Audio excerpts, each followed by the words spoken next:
If there's one thing any video game fan knows like the back of their hand, it's the classic level 1 journey. You start out weak, get absolutely wrecked by the most basic enemies, and have to grind rats for XP. It's a universal formula that works incredibly well in heavyweights, like World of Warcraft or Skyrim, because we love watching a character evolve from rock bottom into an untouchable god. And it's exactly this nostalgic sweet spot that solo leveling completely nails. The story takes this concept of leveling up and drops it into the real world, but with brutal consequences. Here, the protagonist, Jinwoo, is basically humanity's weakest hunter, but after nearly becoming Monster Chow in a traumatizing dungeon, he is bound to a sadistic system that forces him to train his ass off or die. What starts as the classic underdog story quickly turns into a bloodbath, where our guy becomes an OP necromancer who turns any raid boss into an unpaid intern. It's a series that teaches us that sometimes the best therapy is solving your problems with non-stop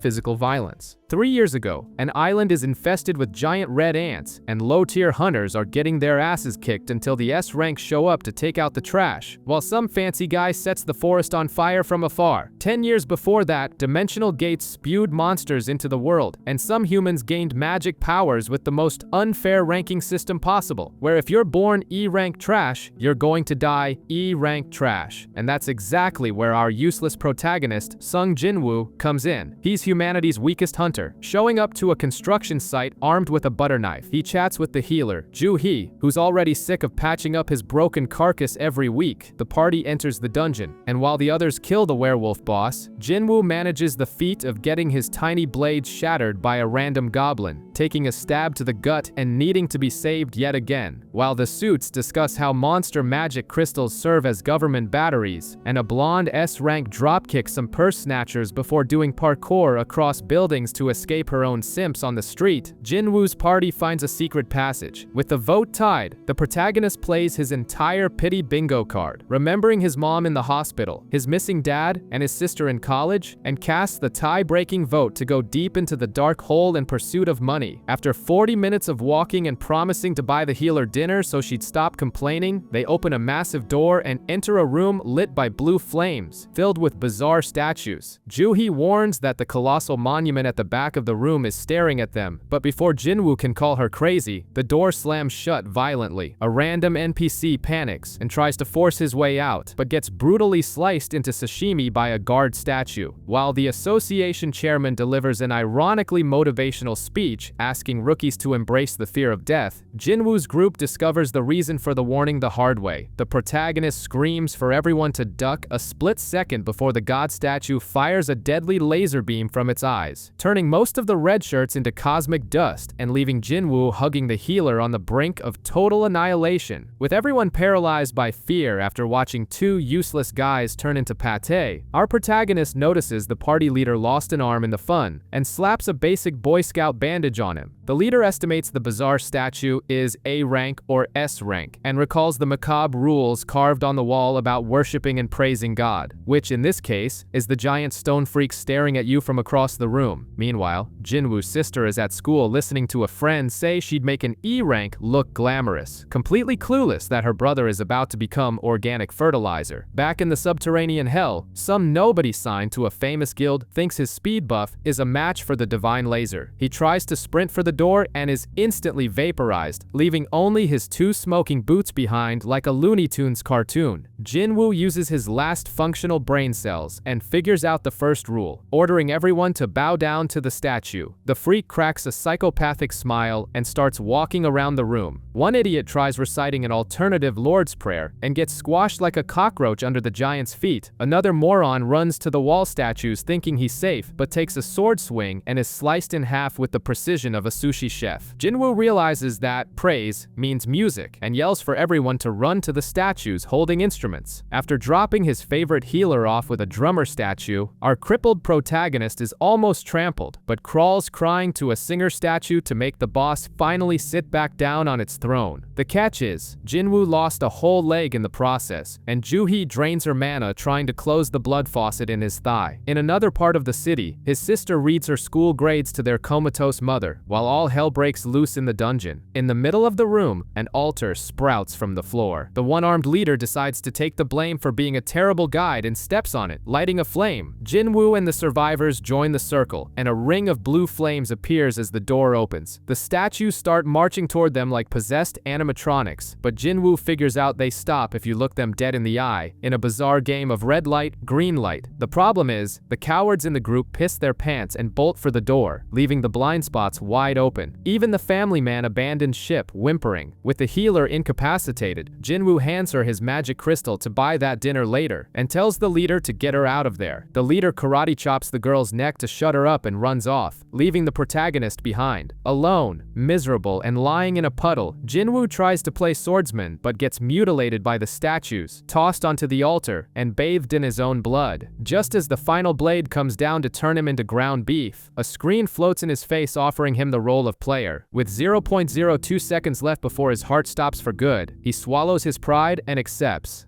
I had another chance. Jinwoo wakes up in the hospital with all his body parts intact, including the leg that had been turned into meat paste in the dungeon, thinking the whole thing was a fever dream. Two association inspectors show up drooling at the prospect that the kid had a second awakening and became a god of the new world. They make him put his hand on a magic mana meter, but the screen spits out a pathetic 10 points. The guys explain that even E-rank trash usually scores over 70, confirming our protagonist is basically a glorified civilian playing with a sword. His sister storms the room in a panic, threatening to drop out of school and get a job if he doesn't stop being a suicidal moron. While she freaks out, Jinwoo realizes the glowing blue screen in his face is invisible to normies. He pokes around the interface like an MMO addict and finds a daily quest demanding 100 push-ups, 100 sit-ups, 100 squats, and a 10-kilometer run. Thinking he's completely losing his mind, he ignores the screen and goes back to sleep. But the system doesn't tolerate slackers. The room shakes, and Jinwoo is teleported to a penalty zone in a colossal desert, where he spends 4 solid hours running from a giant centipede that really wants to swallow him whole. He miraculously survives and wakes up exhausted. The next day, he's already in a tracksuit, faithfully completing the quests, while 2 nurses watch the guy sweat non-stop, and the traumatized healer catches the ridiculous scene in the courtyard. While a fancy guild uses rookies as bait for training, and gates open in the middle of the street causing traffic jams for annoyed civilians, Jinwoo collects his rewards and gets a glowing subway key. After visiting his comatose mother and remembering he became a hunter to pay the bills, despite being the official punching bag of the team, he dumps all his stat points into raw strength. Confident in his new virtual muscles, he goes down to the station and shoves the magic key into the keyhole. But the moment he crosses the portal into another dimension, the system locks the exit to make sure he doesn't run away like a coward. Trapped in a dark corridor without any girls to heal his wounds, he comes face to face with freaky goblins and a steel-fanged wolf that lunges at an absurd speed, leaving our hero paralyzed with panic, waiting for death to smile at him once again, but suddenly realizes his legs actually work and dodges the attack. He throws a punch so violent the mutt flies into the wall, but knowing his noodle arms aren't quite up to the task, he decides to use his head. He remembers the system opened a magic hole in his inventory and pulls out the thick, sturdy sword from the old man who abandoned him in the double dungeon. When 2 more wolves show up looking to play, he shoves the giant blade deep down one of their throats until the beast chokes and dies, making the last puppy run away crying. Realizing he's become a loot farmer, he annihilates an entire pack of wolves in the dark, selling the drops to earn virtual coins like a gacha game addict before getting a teleportation stone. Meanwhile, the traumatized healer gets a desperate call from the association, whining about a lack of medics at a dungeon break, and since she has a massive guilt complex, she ends up agreeing to head to the slaughterhouse. Back in the sewers, our hero wades through the water until he gets run over by a fucking giant venomous snake. He tries to punish the beast with his sword, but it doesn't even tickle, and the reptile retaliates by literally throwing a whole train in his face. Tired of being remembered as the town's weakling, he trashes the sword and decides to solve everything with pure physical violence. He jumps on the beast, grabs the giant snake with his bare hands, and squeezes so hard he strangles the thing to death, making the corpse spit out a brand new dagger. I can kill you right here and now!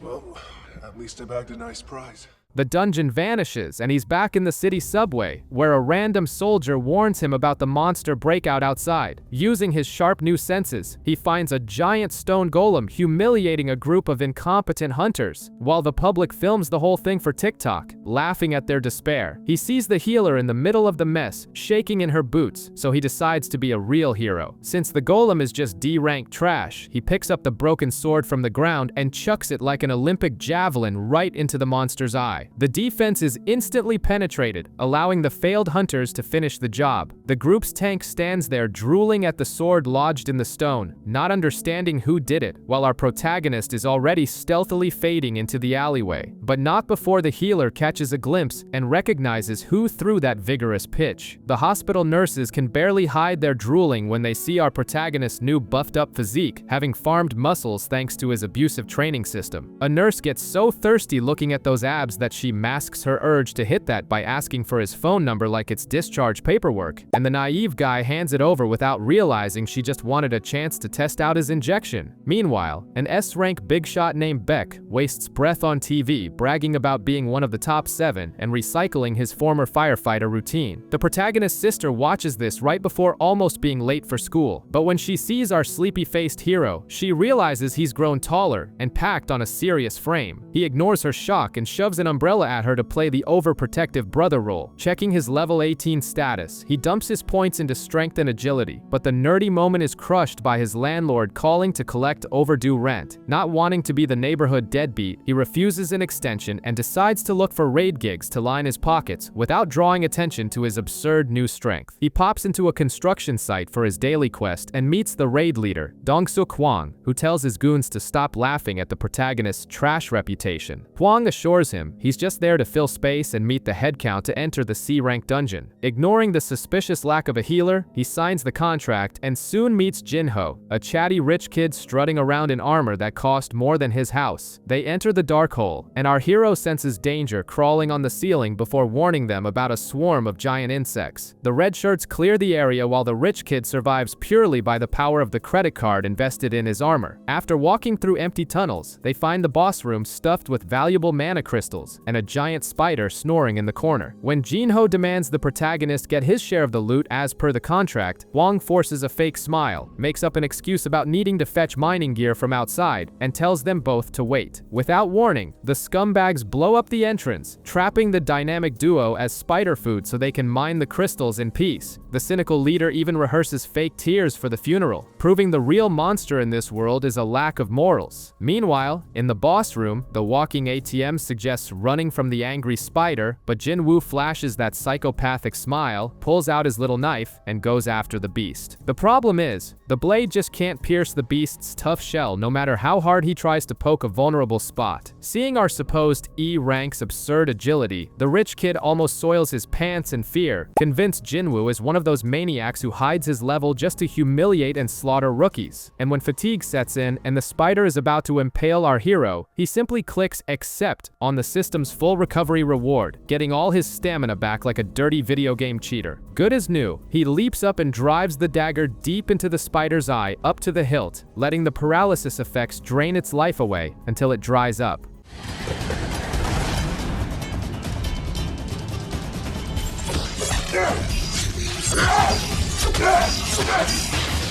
Terrified by the monstrosity he just witnessed, the rich kid slaps on a fake smile and starts calling the guy boss. The peace is short-lived as the traders return to the nest, thinking the kid's expensive armor did all the dirty work. Dong-suk demands the rich kid kill the E-rank if he wants to live, but he refuses. In that exact moment, a red system window chimes with a super peaceful new quest: assassinate all 6 hunters right then and there, or die. A cowardly mage blasts the protagonist into the wall while he's distracted, but that just serves to awaken his inner executioner. Jinwoo gets up, understands it's kill or be killed, and when an idiot steps up to act tough, He loses his head before finishing the syllable. Jinwoo slices through the entire team as coldly as slicing bologna, leaving Dong-suk for last. The lizard leader begs for mercy, but Jinwoo takes his head off as payback for the 3 assassination attempts. They leave the dungeon unscathed, with the association staff being dumb enough to think the rich kid's gear saved the day, while our favorite new serial killer just walks in the rain, happy as can be that he left an umbrella with his sister. An association agent reports in shock that our protagonist and a fancy rich kid were the only survivors of a dungeon, leaving 6 corpses behind. The catch is that one of the dead is the brother of the infamous S-rank hunter Dong-soo Hwang, who gets the news in the United States, crushes his phone in pure rage, and is already planning to bypass international murder laws to butcher our duo the second he gets an opening in his schedule. At home, Jinwoo bribes his sister with fried chicken. When the poor girl asks about the raid, he stares off into nothingness, realizing he's become a functional psychopath who found it incredibly easy to slice up other humans and would do it again without blinking. When he tries to chug a beer, the system instantly purifies his body, revealing a broken buff that finally explains how he can regenerate severed limbs like a mutant lizard. Late at night, heir apparent Jinho drags him to a cafe and tearfully begs him to do 20 raids together. Also, the kid can inherit his billionaire daddy's guild. He even offers 30 billion won in cold hard cash, but Jinwoo refuses. The rich kid tries to blackmail our protagonist by threatening to expose his secret, only to get a death glare that makes him nearly crap his pants in terror. The next day, Jinwoo forces his sister to run in the park to burn off the chicken fat, but gets so carried away he doubles his daily quest goal. The system rewards the endorphin junkie with a key to an S-rank demon's castle, which conveniently hides the ingredients for the elixir of life, the miracle drug that can cure his comatose mother. He doesn't waste any time, shoving the key in the door and entering the burning dungeon, coming face to face with Cerberus, the giant 3-headed pincher from hell. The colossal beast rips Jinwoo's arm off in a single bite and triggers a cowardly 3-minute rage mode. To avoid becoming dog food, Jinwoo uses full recovery, downs pure poison to get an attack buff thanks to his magic immunity, and tanks the beating. When the dog's steroids wear off, Jinwoo, even with his body crushed and trapped in the beast's drooling jaws, mercilessly stabs the monster to death. He levels up, watches his injuries vanish, and pockets the recipe, swearing to come back and clear out the rest of this satanic zoo.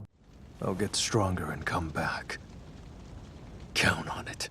Jinwoo spends his free time staring at his comatose mother, realizing he needs to farm XP like a convict in the demon's castle to get the magic healing potion. He then grabs coffee with Jinho and agrees to be the kid's luxury carry for 19 raids. The condition is that they go in alone and hire useless red shirts just to fill the gate quota, ensuring the rich kid impresses daddy without staining his designer suit with someone else's blood. Speaking of the old capitalist, he tells Jinho in the car that he's going to hand the family's future guild on a silver platter to his older brother, leaving Jinho more isolated than the protagonist used to be. Meanwhile, the blonde S-rank is approached mid-workout by a suit from that same company wanting to buy her out to lead this guild, but she gives him a massive rejection to his face and runs off to gossip with the glasses-wearing master of the Hunters Guild. This same guild master was on a tense corporate date with Beck, the buff guild master who hates giving morning interviews. They argue about reclaiming Jeju Island, a place that fried so many hunters in the past that it makes Beck spend his nights drowning his sorrows in a glass of liquor while internally crying for his dead bros. Back to our grind-addicted protagonist, Jinwoo tries to exploit the system to get extra keys but gets a useless consolation bingo card instead. Accepting any handouts so he doesn't sit idle, he agrees to join an emergency D-rank raid, and the universe decides to play a sick joke, reuniting the entire squad of failures from the first dungeon. The one-armed sword mage, the broke family man who abandoned him, and the healer who was freaking out with her mom on the phone all get the same notification. When Jinwoo leaves the house empty-handed, leaving his sister completely confused, he bumps into Old Man Song, who almost has a heart attack seeing the kid shredded and with his severed leg perfectly glued back onto his body. At the dungeon entrance, the cowards look away, sweating bullets of guilt, while the healer almost jumps for joy. But this awkward public school reunion vibe is ruined when the association dumps 3 handcuffed prisoners to do community service as substitute hunters, all being herded by a B-rank inspector ready to keep the criminals on a leash. While a bunch of convicts slaughter goblins under the bored gaze of Association Inspector Teshik Khan, the group reaches a three-way crossroads and decides to split up. The protagonist uses his spider sense and takes the left with Song and Ju-hee, letting Teshik take the criminals down the right. Away from everyone's eyes, the edgy inspector asks if the convicts kill humans as easily as goblins, and since they're dumb enough to confirm, Teshik brings up how a father paid 3 billion won for him to delete these thugs from the server for causing his daughter's suicide. He slices the criminals up without mercy, but Kim and Jung-ho walk into the room right as the cleanup is happening, forcing Teshik to change his plans to include tying up loose ends. Hearing the screams, the protagonist group runs to the scene and finds Kim leaking life juice on the floor. He uses his dying breaths to apologize for being a piece of trash and dies, stealing Jinwoo's chance to bully him forever. Taking advantage of the drama, Teshik tries to penetrate Ju-hee by attacking from the shadows, but the protagonist catches his weapon in mid-air. Old Man Song tries to play fire mage against the assassin, but ends up sliced like bakery salami. When Teshik goes for the finishing blow, Jinwoo blocks it again. The psychopath realizes this E-rank is a fraud and confesses that he kills people purely for fun, instantly triggering the system's automatic kill quest. Teshik turns invisible and slashes the protagonist's ankle, thinking he's in control, until the kid uses instant full recovery, leaving the assassin looking like a clown. Without wasting time, Jinwoo blinds the enemy with his bloodlust and drives his blade deep into the psychopath's heart, stealing his stealth skill as a freebie before the body even gets cold. Outside, the buff inspector Jin Chul-woo arrives to assess the mess, and Old Man Song takes the blame for taking down Teshik just to protect our overpowered protagonist's dirty little secret. With the rich client turning himself into the police 3 hours later, Jinwoo and Ju-hee go chill in a park, where she pulls a magic crystal from her bag and asks if he remembers the past, completely ignoring the traumatizing bloodbath from 5 minutes ago.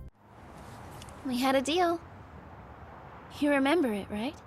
After another chaotic raid, Jinwoo takes a stroll in the park with healer Ju-hee. She finally accepts that she's way too scared for this lifestyle, hands back the essence stone he had given her, and dips out, hoping he survives long enough for them to see each other again. Left alone, Jinwoo remembers the warning that the S-rank Dong-soo Hwang wants to rip his head off for slaughtering his little brother. And since the law is just as useless as you are, Jinwoo decides to grind like an absolute maniac. Shortly after, our protagonist and his rich sidekick Jinho assemble the worst raid squad ever seen by humanity, consisting of the injured, alcoholics, and a high school girl who skipped class. Jinwoo immediately crushes the girl's ego by reminding her that she's E-rank trash with 0 experience. With a deadweight crew waiting outside, getting paid fat stacks just to breathe, Jinwoo forces Jinho to take off his shiny Playboy armor, leaving only the helmet on to make the humiliation perfectly complete. The duo enters alone. Jinwoo activates his freshly stolen stealth and proceeds to simply blend goblins, decapitate hobgoblins, and absolutely demolish werewolves. They clear the whole thing in record time, leaving the extras outside completely dumbfounded. While Jinwoo hits level 40 and earns the right from the system to take his class change quest, the suits over at the White Tiger Guild notice Jinho burning money in bizarre ways to buy dungeon gates. Manager On goes to investigate, finds the extras having a picnic at the entrance, and quickly figures out that Jinwoo is soloing the dungeon. After a quick cut to a random guildmaster waking up in a cold sweat from a bizarre nightmare about giant flaming ants, we go back to On trying to recruit Jinwoo. In response, our protagonist charges an absurd fortune, turns invisible, slices the manager's cheek, and threatens him with death as calmly as humanly possible. To seal a hush-hush deal, Jinwoo sells 3 overpriced gates, tells the suit to open his mouth and close his eyes, and makes him chug his warm healing potion to seal the cut. The next day, the guild realizes they took a brutal financial scamming from the protagonist, but On takes the humiliation with a smile just because he got his phone number. Thrilled with life after committing blatant extortion, Jinwoo speeds off in a red pickup truck toward his new quest. Jinwoo heads into the woods to summon his class change dungeon, ignoring his daily quest, exactly like you ignore your responsibilities. He steps through a bizarre purple gate and quickly discovers that the system has enabled hardcore mode blocking potions, the store, and status recovery. An armored knight charges at him, and Jinwoo tries to penetrate its defense with his poison dagger, but it doesn't even leave a scratch. Unable to stick his weapon in the traditional way, he resorts to brute force and simply rips the monster in half with his bare hands, proving that you don't need technique when you've got size. Meanwhile, the rich kid, Jinho, survives a perfectly depressing family dinner. His arrogant older brother announces he's importing S-rank hunters from overseas after getting rejected by the local ones, and tells Jinho to stay out of adult business. But the kid stays quiet, knowing he's got his own psychopathic handyman to carry him. At the same time, the big shots from the Hunters Guild take a helicopter toward Jeju Island, just to remind everyone that that nightmare still exists. Back to the slaughterhouse, Jinwoo beats up mages and stealth assassins until his stamina begs for mercy. He puts on invisible armor looted from a corpse and pushes the boss room door, coming face to face with blood-red Commander Igris. The boss makes the protagonist crap his pants just by existing, and when he notices Jinwoo's little knife is completely useless, Igris tosses his own weapons on the ground to settle things through pure, unadulterated physical violence. The boss grinds Jinwoo's face into the floor and tosses the hunter into the throne like a sack of potatoes. Igris calls his sword back to his hand for the finishing blow, but Jinwoo grabs the naked blade, pulls out his own dagger, and buries it deep into the enemy's eye and throat, farming an S-rank helmet and a teleportation stone through sheer dumb luck.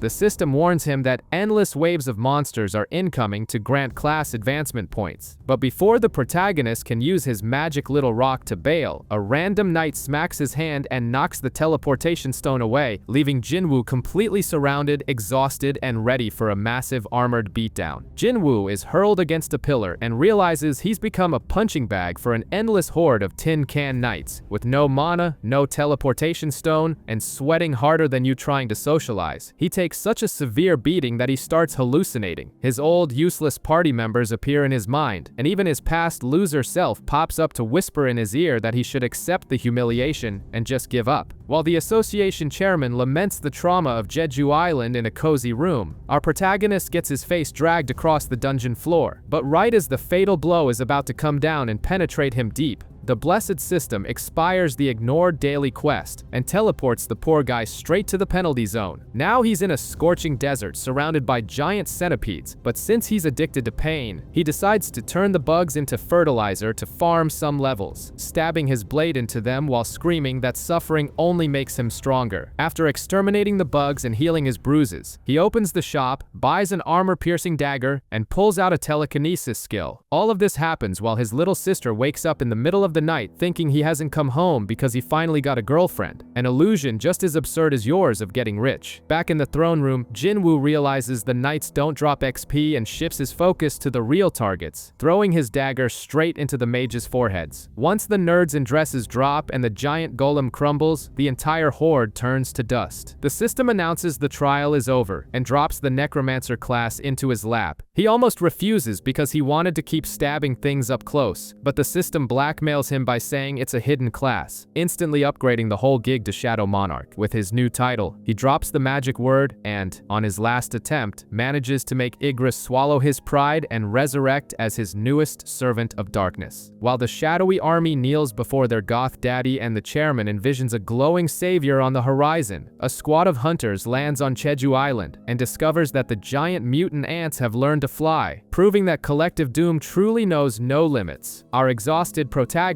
finally manages to hit the bed after grinding his class change quest, but the peace lasts less than your paycheck. His sister calls demanding he show up at a parent-teacher conference. Even looking like a zombie, he pulls up to the school showing off an insane glow-up. His fade is fresh, his drip is on point, and suddenly the guy who used to look like a generic NPC is leaving his sister's classmates completely hypnotized. His sister jokes that he got a girlfriend, but he just pinches her cheek, proving he's too much of a Sigma for mortal distractions. At the meeting, the teacher drops a bombshell, asking what would happen if the girl awakened as a hunter. Jinwoo shuts that delusion down on the spot, saying he'd never let her play Russian roulette in the dungeons. The conversation soon shifts to Song Yi, the stubborn E-rank friend who refuses to drop the hunter life. Realizing the girl wants to become a mortality statistic, Jinwoo decides the best solution is to take her on a traumatic field trip and rub reality right in her face. soldiers. Meanwhile, at the airport, the jacked Dong-Soo Hwang arrives from America with an ego the size of Texas, complaining that Korea is outdated and mocking the association manager who came to greet him. The big guy makes it clear he only came to hunt down and murder Jinwoo and Jinho inside a dungeon, and even calls the suit, Jinchul, trash. Jinchul, with the patience of a Buddhist monk, simply replies that he's just doing his job. In another part of the city, the guildmasters find out that the Jeju ants now have wings. What was already bad just turned into a flying nightmare ready to spread chaos, and the chairman orders an investigation into this bizarre mutation. Back to what matters. Jinwoo takes the stubborn girl to a C-rank White Tiger Guild dungeon. The goal was to show her how miserable a hunter's life is, but the group is packed with arrogant rich kids. The team leader, an A-rank tank named Chul Kim, looks at the two E-ranks like they just stepped in his dog's crap. One of the organizers even begs Jinwoo to hold back his monstrous power and let the newbies get some experience. Jinwoo agrees to tone it down, barely knowing the mess that was about to unfold. Just sit back and watch if you could, please. Right, you got it.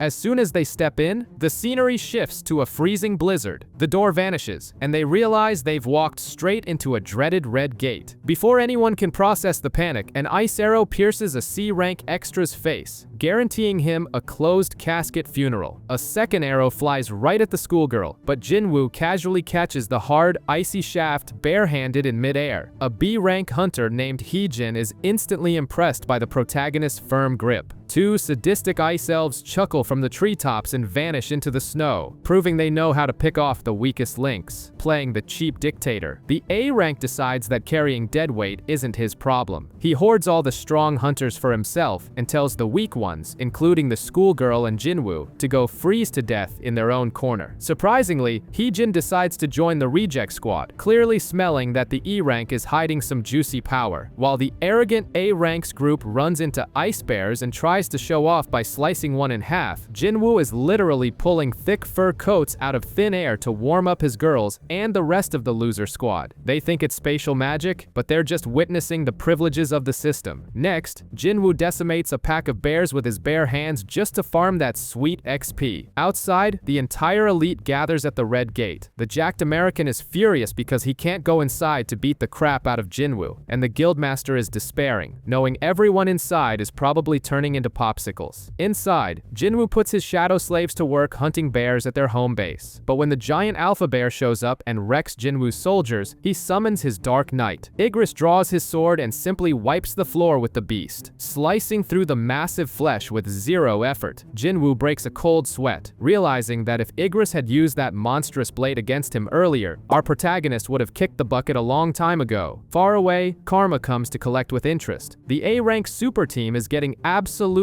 slaughtered by the ice elves. While his teammates get shot up with arrows and stabbed while begging for help, the great and mighty Chul Kim completely loses control of his bowels. The coward runs away screaming in panic through the forest, while the elf leader watches the humiliation from atop a white horse, his eyes glowing with pure sadism. Right in the frozen chaos, our ever-grinding protagonist raises his hand and turns a mountain of dead polar bears into his newest shadow slaves. Meanwhile, in the real world, the clock has barely ticked 3 hours. The bloodthirsty blonde meathead, Dong-Soo Hwang, gets fed up with waiting and decides to take his frustration out on manager An. But before the suit gets turned into pate, Yoonho Baek shows up glowing like a lighthouse and clashes his claws against the psychopath, sending out a shockwave that would make your whole neighborhood shake. The buff inspector Jinchul Woo steps in and tells the blonde to back off, reminding him that Jinwoo is just a useless E-rank. Dong-Soo swallows dry, blames the rich kid Jinho, and leaves to find someone else to punch. Back in the freezer of death, the arrogant tank Chul Kim is losing his last remaining brain cell. He bumps into the bear carcasses, assumes it was the elves' doing, and runs away shitting his pants. Further ahead, the squad of side character hunters is having a chill picnic around a campfire. When Chul finds them alive, the jealousy hits hard. The idiot draws his sword, threatening to cut everyone down, but Jinwoo pops out of the shadows and flips the psycho's breaker with a single slap, proving that elite tanks fold like paper.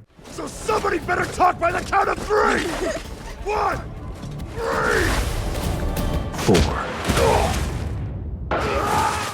The focus shifts to the invisible elves surrounding them. Their boss, Barca, starts taunting them, and Jinwoo magically talks back in the monster's own language, leaving the girl's jaws on the floor with his alien fluency. After ripping an elf in half like butter, our hunter discovers that the monsters have an inherent urge to massacre humans. Except for him, Barca suggests a fake truce, but Jinwoo rejects the scam offer and summons his goth army. In the middle of the brawl, Chul wakes up and tries to backstab Jinwoo. Big mistake. Igris sends the guy to meet his maker in the blink of an eye, and Jinwoo rips the arrogant tank's shadow out, baptizing the massive, brainless creature as Iron. Now it's just pure bullying. Jinwoo, Igris, and the rookie Iron form a ruthless trio. While the protagonist distracts Barca by throwing a flying dagger at his face, Iron grabs the boss from behind and flattens him with a monumental hammer, turning the elf into absolute mincemeat. The gate turns blue again, and the low-rank beggars walk out of the dungeon, to the absolute shock of Yunho, who can't swallow the death of his useless tank. He even tries to step up to Jinwoo demanding answers, but gets shut down so brutally by the protagonist that he immediately apologizes and begs On to hire the guy no matter what. The next morning, after accepting that murdering humans is just another line on his resume now, Jinwoo meets up with Jinho, who's shining in a brand new set of armor, totally ready to carry the schoolgirl Song Yi through their next mess. Jinho almost has a stroke watching the protagonist's shadow army working like unpaid interns, slicing beasts and harvesting magic stones while the boss kicks back and relaxes. With the quests finally done, the two go celebrate by getting plastered with BBQ and beer. The rich kid trauma dumps about his own family and begs to be adopted, and the protagonist, taking pity on the needy kid, accepts the big brother role. Full of liquid courage, Jinho demands control of the guild from his corporate dad, who only agrees to hand over the empire on the condition that the protagonist comes as part of the package. Meanwhile, in the US, a jacked homeless-looking dude who popped out of a dungeon after 10 years of isolation is rotting in an interrogation room. The arrogant S-rank Dong-Soo Hwang shows up to translate and finds out the Korean Tarzan is the protagonist's long-lost dad. The douchebag tries to act tough, threatening to kill father and son, but takes such a grotesque beating that the entire building collapses, leaving Dong-Soo taking a nap in the rubble while the old man simply vanishes. Back in Korea, the protagonist packs his bags for the Demon King's castle to farm the ingredients for his comatose mother's miracle potion. The sadistic system throws a ridiculous quest in his face: annihilate 10,000 monsters. Without missing a beat, he summons a gargantuan shadow ice bear named Tank and uses the beast as an Uber to ruthlessly trample over everyone's faces. While the blonde S-rank and her suit-wearing colleague gossip about the overdeveloped mutant ants on Jeju Island, our hero is busy beating the crap out of the 50th floor boss. Vulcan of Greed was an obese, aggressive demon who ended up feeling the protagonist's blade deep and didn't stand a chance. With his food supply at 0 by the 75th floor, he pauses his tactical genocide, taking home insane level-ups, a new secret key, and 2/3 of the cure. Our grind-thirsty protagonist realizes he needs to rank up to farm in the premium dungeons, so he heads to the Hunters Association to update his badge. A gossip-loving extra spots him and immediately calls boss back. But meanwhile, Jinwoo sticks his hand into the testing machine and the evaluation system nearly fries. The staff panics, warning that his energy is too huge to fit in the meter's hole, declaring the kid the country's 10th S-rank hunter. Try again.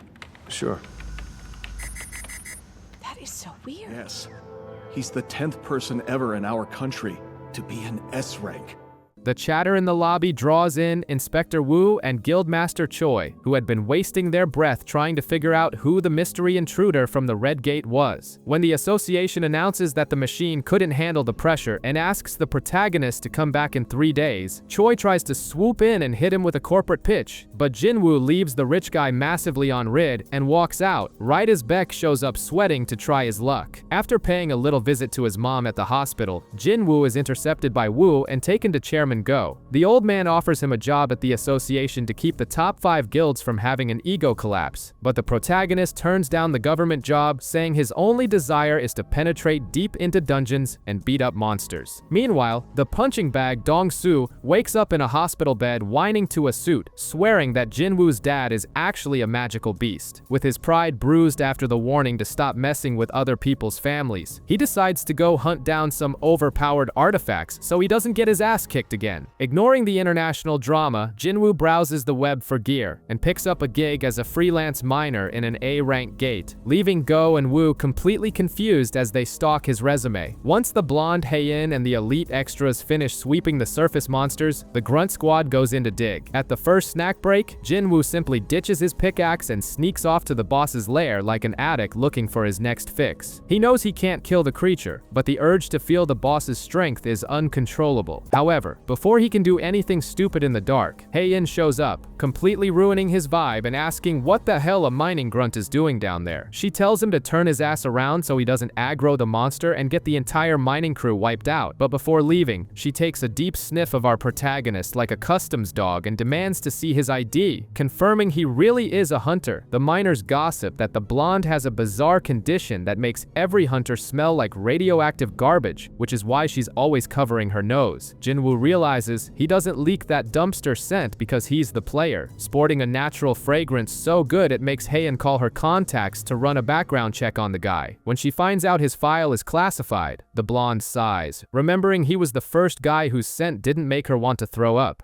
After negotiating a pay raise to join more raids, Jinwoo is approached the next day by an emotional guy named Captain Ki-hoon Son. Desperate for an official captain promotion if the mission goes well, he begs the protagonist to be his personal pack mule on an A-rank raid. As soon as they enter the dungeon, the team dispatches some third-rate magical jackals, but the joy is cut short when a gang of jacked high orcs shows up to crush everyone's faces. Using his stealth skills, Jinwoo sneaks in and starts helping the poor bastards from the shadows. A female hunter in the group catches onto his macabre skills, but swears on her life she'll keep his little secret safe. When the hunters try to scatter like rats back to the entrance, they run straight into a high-level invisible barrier that injures anyone trying to force their way out. To make the humiliation worse, 50 high orcs pop up in their rear, and the tribe leader, Kargalgon, appears offering Ki-hoon the diplomatic choice of fighting or turning into mincemeat. The captain decides to clash head-on, and while Kargalgon retreats to his base to wait for the bloodbath, the team tells Jinwoo to run and create a distraction. The vibe gets so morbid that the female hunter hands the protagonist a will to take to her family, accepting that everyone there is about to kick the bucket.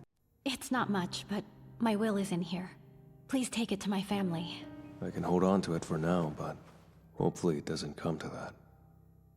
Meanwhile, Haein returns to the mining site and finds out her favorite sweet-smelling guy went to play luggage boy right in the cursed dungeon. With nowhere to run, Ki-hoon's squad braces for the slaughterhouse, while Jinwoo holds the bags, getting ready to show the orcs who the real monster is. While Haein decides to play Minecraft by grabbing a miner's pickaxe to investigate the dungeon, our protagonist and Ki-hoon's useless squad are surrounded by Kargalgon's high orc army. The orc leader declares he's going to torture and devour everyone for his troops' entertainment, but Ki-hoon thinks he's a shonen anime hero and charges in alone, only to get blasted back by gravity magic like a sack of space trash. That's when Jinwoo steps in, saving the captain's neck and telling the extras to run while he handles everything himself. He summons his shadow army for the slaughter, and meanwhile, Inspector Wu arrives at the gate, finding out that our favorite OP protagonist and the pickaxe-wielding blonde are already inside. The battle heats up. The protagonist uses a new spell to buff up his shadow,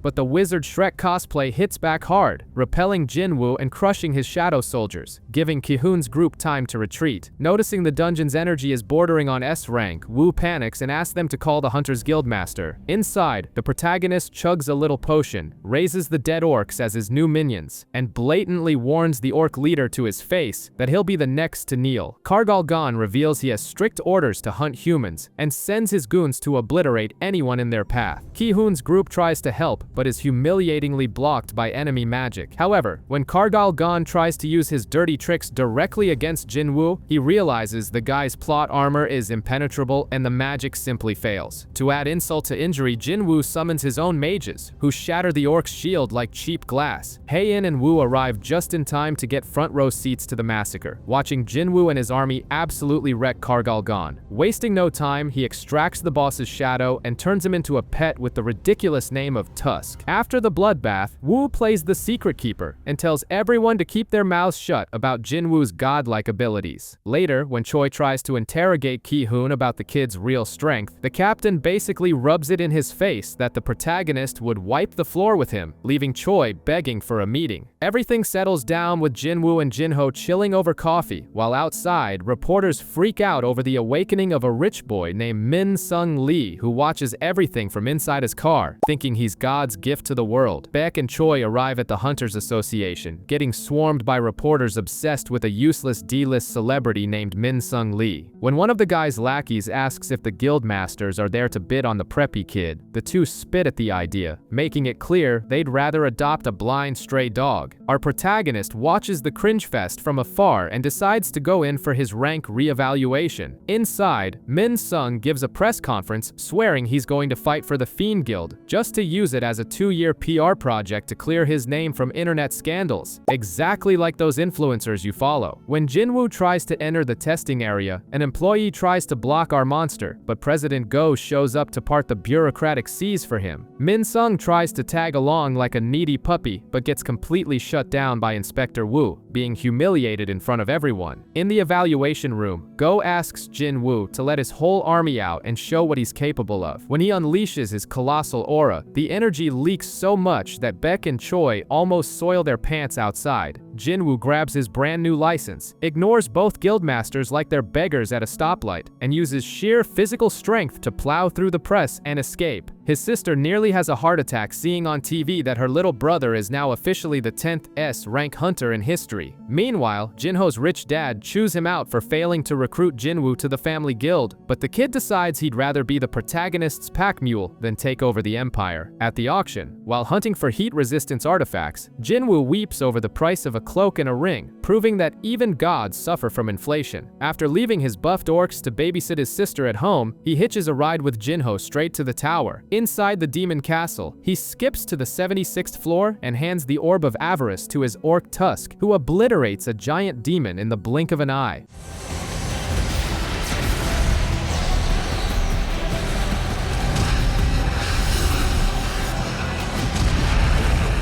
While Jinho's dad collapses in the real world, diagnosed with the dreaded eternal sleep disease, Jinwoo reaches the 80th floor. He finds his soldiers getting beat up by demon knights, crushes 3 of them, and corners the last one, coldly asking if magical beasts can feel fear before finishing the job. While our buffed necromancer wipes the floor with the demonic army, a demon girl named Essel begs for her life. The OP protagonist decides to spare the girl on one condition: a free pass to the next floor. She even tries to backstab him like a crazy ex-girlfriend, but Jinwoo lets it slide to try and squeeze some info out of her. He discovers that the system didn't order the demons to kill humans, but to protect the realm, and that this race was brought here after getting their butts kicked in the original world. But before she can leak the whole script of the series, her brain blue screens. She passes out and wakes up seconds later, as if nothing happened. Arriving at the Radiru family castle, Jinwoo meets the girl's father and announces he's borrowing his daughter, throwing an arm over her shoulder with the energy of a guy planning to fill the demoness up with his milky cream. The father-in-law nearly has a hate-induced heart attack on the spot, forcing our hero to drop the pimp act and clarify he only needs her as a tour guide. Guided by the girl, Jinwoo finally goes face-to-face with Baran, the demon monarch. Proving she's not just a useless damsel, Essel makes her choice, betrays her own race, and helps our protagonist in the brawl to ensure her family's safety. With no time for diplomacy, Jinwoo simply punches the boss's head with such brutality that he rips the skull right off the spine,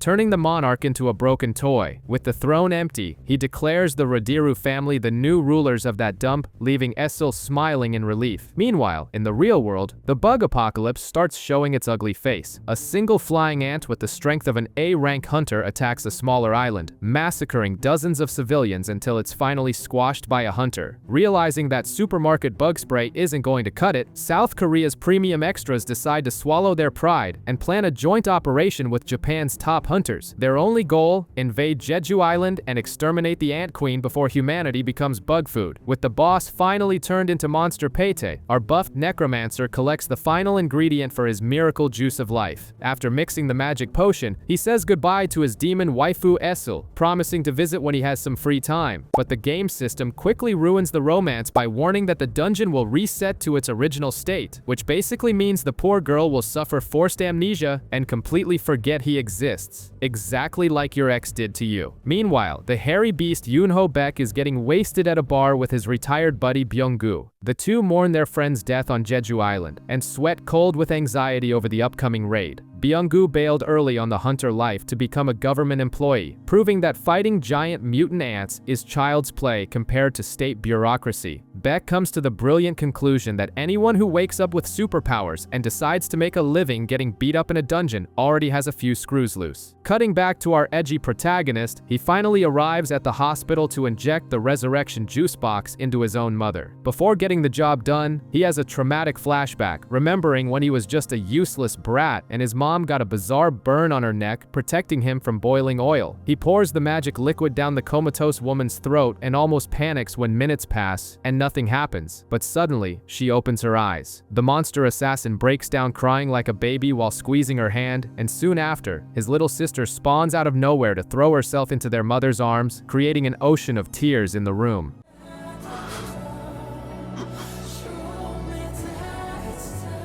Gino.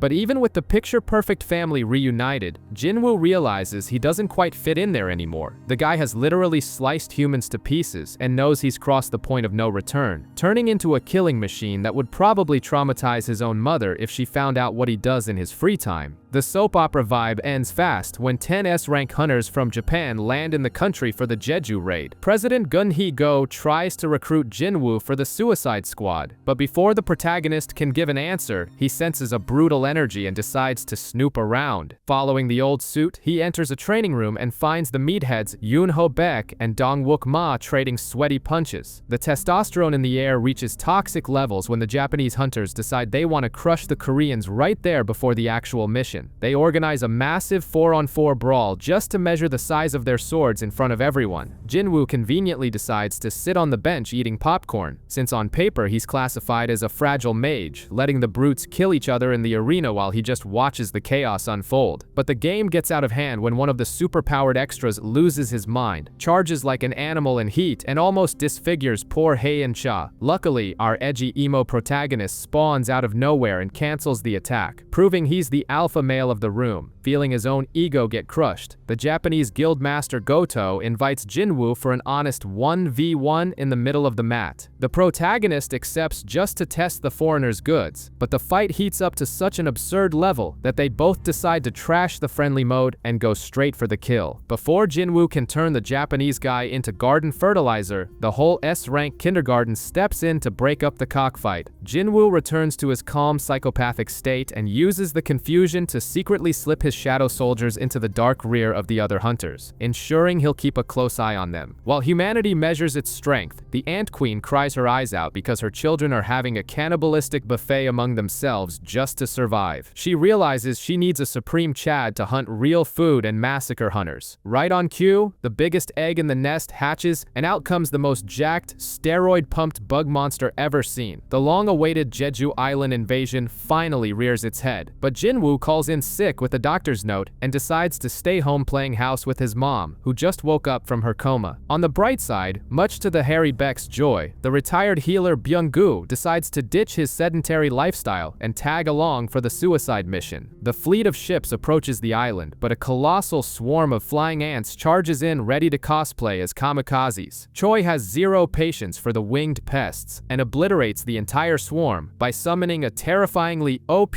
fireball, smiling like a maniac as he feels the power course through his body, thirsty to avenge his dead friends. Upon landing, the strategy is clear. The Japanese stay outside serving as bait for the horde of generic ants, while the Korean squad enters the Queen's dirty hole to assassinate her. Halfway through the dark tunnels, the Koreans stumble upon the giant hatched eggshell. They realize the situation has gone to hell, but keep moving forward, ignoring the imminent danger exactly like you ignore the red flags in your relationships. Outside, a useless Japanese S-rank gets his butt kicked by an ant and begs for help. The capitalist healer refuses to give out her healing juice for free and starts demanding he pay with favors or straight up cash. But before the blackmailer can finish spitting out her abusive pricing table, her head is brutally ripped from her neck and evaporates into thin air. The new steroid-pumped monster has just entered the battlefield, proving that a hunter's worst enemy isn't a lack of money, but a lack of a head. More incoming.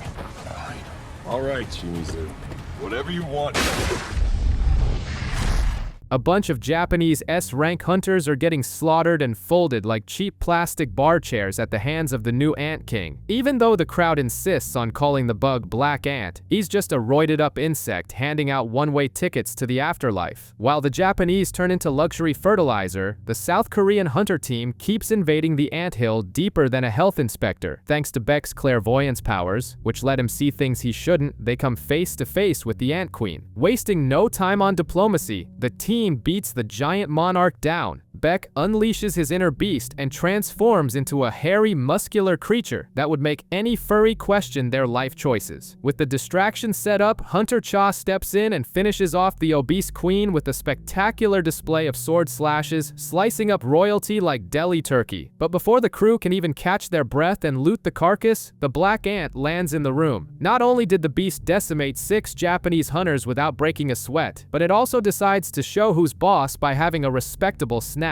It simply rips off and swallows chunks of its own dead mother's corpse right in front of everyone, proving that family therapy doesn't work for dungeon monsters. With an apocalyptic soundtrack playing in the background to dial up the drama, the psychopathic ant starts pummeling the hunters with absurd violence. The monster tears the whole squad apart, handing out fatal wounds like free perfume samples at the mall. Their only saving grace is that Byung-gu refuses to give up and keeps spamming his magic healing cream on everyone. But playing support and drawing the boss's aggro always comes with a hefty price tag. The massive bug figures out where the healing is coming from, slides behind Byung-gu, and swings with a vengeance. With an absurdly violent yank, he rips the healer's head clean off, guaranteeing the poor guy will never be able to close so much as a paper cut ever again. After leaving the entire room bathed in blood and pure humiliation, the Black Ant simply loses interest. He ignores the pathetic survivors lying on the floor and turns his back, announcing he's going out to hunt the king of humans for a real fight. Outside, he bumps into Goto, the pompous Japanese leader. Thinking the suit is humanity's big boss, the insect king charges at him, thirsty for blood. Back in the stinking hole of the nest, the remaining Korean hunters can barely breathe and are about to become live feed for a disgusting horde of soldier ants. But just when death seems inevitable, Jinwoo's shadow warriors sprout from the hunter's shadows like weeds to hold off the monster's advance. Jinwoo spawns in the middle of the filthy anthill like a true savior of the nation, tossing healing potions into the guys' mouths like it's an open bar at a club. Beck and Ma gulp the liquid down and get their HP bars filled instantly. But when it's Hunter Cha's turn, the poor girl's body is so mangled that the potion flat out refuses to work. But before the useless squad can carry the girl to safety, the Ant King returns from his morning stroll. The roided-up Black Roach just turned the Japanese leader Goto into fertilizer outside and enters the nest thirsty for more blood, making the other hunters soil their pants in terror. That's when our protagonist steps up, ready to show that the real boss of this dungeon is him. While all hell is about to break loose, the narrative cuts to show that Japan's political leader manages to be more rotten than the monsters themselves. Even after 7 of Japan's top 10 S-rank hunters turned into Bug Chow, this garbage suit only cares about farming votes. Upon hearing the Ant King return to the nest, he gets the brilliant idea to order the 3 surviving Japanese hunters back to the island to steal the kill, praying fervently that the Koreans are already dead after weakening the threat, ensuring all the glory magically falls into Japan's lap. Back in the lair, the battle between Jinwoo and the supreme insect explodes on a completely absurd scale. The brawl is so brutal that Jinwoo drops any human facade, looking like 2 divine monsters tearing apart the entire set just to see who's more broken. Attempting a dirty play, the ant shoots out its whip-like tongue and injects venom into the protagonist, drenching him in its toxic goo, hoping he'll melt. However, Jinwoo's anti-toxicity resistance triggers instantly and neutralizes the venom, leaving the monster looking like an idiot. The Ant King finally realizes he ran headfirst into a walking hack, and the panic sets in hard. Throwing his dignity in the trash, the bug drops to all fours and tries to scramble away completely terrified, but Jinwoo shows no mercy. He draws his 2 best daggers and activates the upgraded version of his mutilate skill, dicing the arrogant insect in a blender of strikes until he turns into protein pate, making all the extra ants flee in despair at the sight of their leader's end. Without wasting a second, the protagonist rushes back to Cha, who is losing her spark of life and fading faster than an old phone battery. Desperate to save the girl, Jinwoo pours the very last drops of his precious elixir of life on her, but the damage to her body is so severe that not even the system's supreme holy water can penetrate and take effect. With the hunter's life slipping through his fingers, Jinwoo goes into full panic mode, frying his own brain trying to pull some miracle out of his inventory before the girl kicks the bucket for good. The protagonist decides to crash the afterlife waiting room and rip out the soul of the late healer Byung-gu, turning the poor guy into a shadow minion just because he heard a little voice saying he wanted to heal Hunter Cha. Like a good ghost slave, Byung-gu pumps all his bright white healing energy into her, saving the girl's life while she keeps taking a deep nap. Watching the scene, the brute Beck gets sweaty eyes and begs the protagonist not to use his dead friend as a pocket gladiator. In a rare moment of mercy, Jinwoo decides to play benevolent god and releases the boy's soul. Byung-gu gives one last glowing smile before being deleted from existence, while Beck holds back his tears so he doesn't ruin his alpha male posture. Far away, the Japanese political suit nearly has a nervous breakdown upon discovering that a single Korean stole all the spotlight and exterminated the threat. With no way to farm international glory for his pathetic ambitions, he swallows his tears and orders the few Japanese survivors to retreat, foaming at the mouth with rage and putting the protagonist at the very top of his petty revenge blacklist. Back at the nest, South Korea's S-rank extras sprint to the helicopter like their rent is due, while Jinwoo finally hits the glorious level 100. Wasting no time, he looks at the mutilated corpse of the Ant King and pulls the creature's soul out, baptizing his new abomination as Beru. Surprisingly, the roided ant still knows how to speak, but now only uses its mouth to lick its murderer's boots, swearing eternal servitude as a perfect doormat programmed by the system. Outside, the Navy sweeps up the rest of the exoskeleton trash with the help of Beru and the protagonist's flying shadow lizard. Out of nowhere, a random gringo shows up to steal the scene, incinerating hundreds of straggler ants with a single blast of fire, just to rub in everyone's face that he's absurdly more OP than the late Goto. After a dramatic funeral for the healer, things seem to calm down, and Jinwoo reveals his desire to play CEO by creating his own guild. But while the protagonist plans his empire, the cleanup crew at the ant nest is summarily obliterated by 2 bizarre entities that look like deep web raid bosses. The 2 spit out a bunch of cryptic riddles that nobody cares about, all while being spied on from afar by Jinwoo's deadbeat dad. Unaware that the multiverse is falling apart, Jinwoo accepts President Go's request to clear a B-rank gate in the middle of the road. Since the protagonist's luck is an absolute joke, the rift immediately turns into a red gate, locking him inside until the local genocide is complete. But Jinwoo doesn't give a damn about the imminent death threat, genuinely concerned only with the fact that he's going to be late for dinner. Should have called Mom to tell her I was gonna be late before coming in here.